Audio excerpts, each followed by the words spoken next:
Salut à tous, deuxième partie. Donc, nous avons créé notre première salle en réseau. Nous avons paramétré les adresses IP de nos trois ordinateurs portables.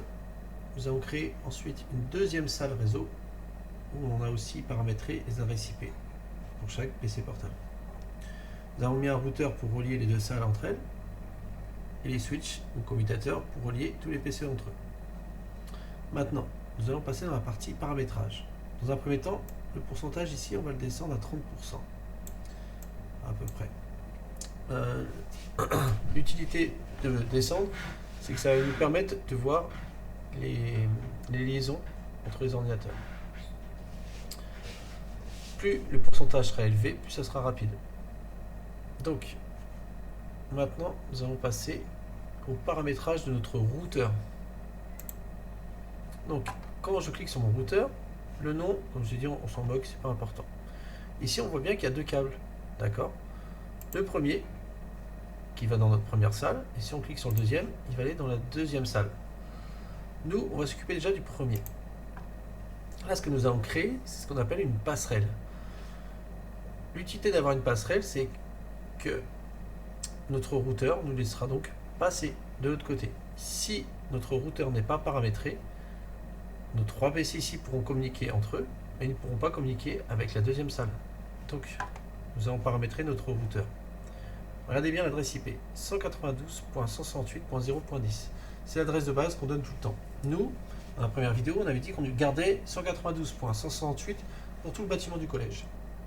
Ensuite, le troisième, eh ben, c'est pour la salle. Là, vous avez bien vu que le trait vert se dirige vers la salle 1, 192.168.1.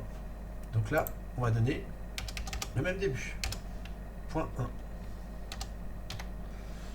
Ensuite, le dernier, pour être sûr qu'il ne soit en conflit jamais avec une autre adresse qui est déjà existante, on va lui donner le chiffre maximum qu'on peut donner à l'adresse IP. Je vous l'avais dit en salle, 255 est réservé, c'est le masque.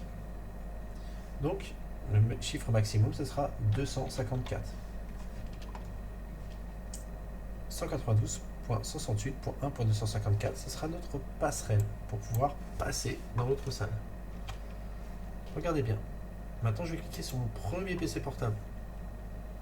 Et là, j'ai toujours l'adresse MAC, l'adresse IP, celle qu'on a créée, le masque, l'adresse réservée, et la passerelle. La passerelle, c'est ce qu'on a créé. Donc là, on va remettre la passerelle qu'on a créée dans notre routeur. Et on va faire la même chose pour nos trois ordinateurs.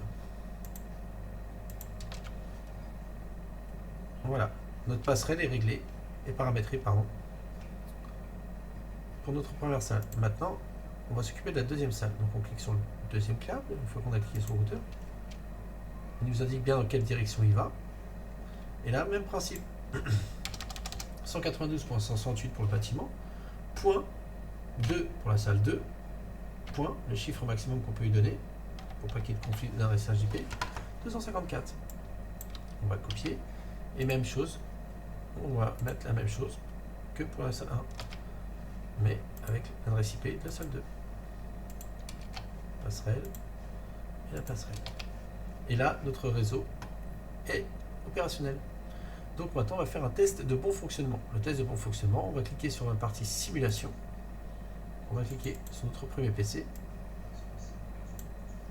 Et là, on va cliquer sur installation des logiciels. Puis, ligne de commande. Une fois que ligne de commande apparaît bien à gauche, on fait appliquer les modifications. Et là, on a notre petit écran noir avec écrit ligne de commande. La ligne de commande que nous allons taper est ping, espace, et là on va demander à dialoguer avec la deuxième salle. C'est-à-dire que là, actuellement, on est dans la salle numéro 1 sur le poste 1. Si vous regardez bien ici, c'est marqué 190.168, 1 pour la salle 1, point 1 pour le PC numéro 1. Et là, on va essayer de dialoguer par exemple avec le PC numéro 3 de la salle 2. Et bien on va taper 192.168.2 pour la salle 2, point 3 pour le poste numéro 3.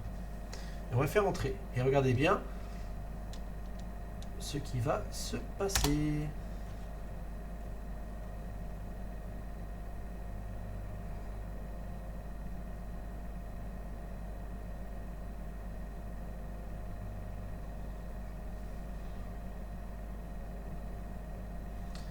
4 paquets transmis, 4 paquets reçus, 0 paquet perdu. Donc notre liaison est bonne. Si jamais on se trompe, l'adresse IP,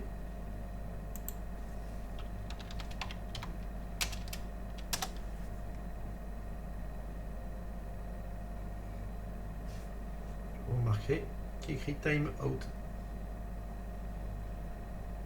4 paquets transmis, 0 paquet reçu, 100% de paquets perdus. La liaison n'est pas bonne. Même chose, si vous marquez ping en majuscule, ça ne fonctionnera pas.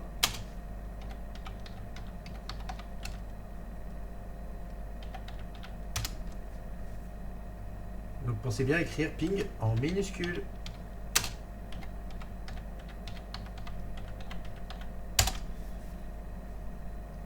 Et là, on voit bien que la liaison est bonne. Vous pouvez faire la même chose pour tous les PC que vous avez mis en réseau. Merci de votre attention et à bientôt.